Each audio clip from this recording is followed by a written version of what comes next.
Daghain ng not guilty plea ang Manila Regional Trial Court para kay dating Negros Oriental 3rd District Representative Arnie Teves para sa kasong illegal possession of firearms and explosives.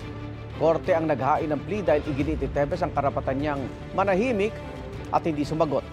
Ang kaso ay kaugnay sa mga armas at pampasabog na nakuha ng mga otoridad sa bahay ni Teves sa Bayawan City, Negros Oriental noong March 10, 2023.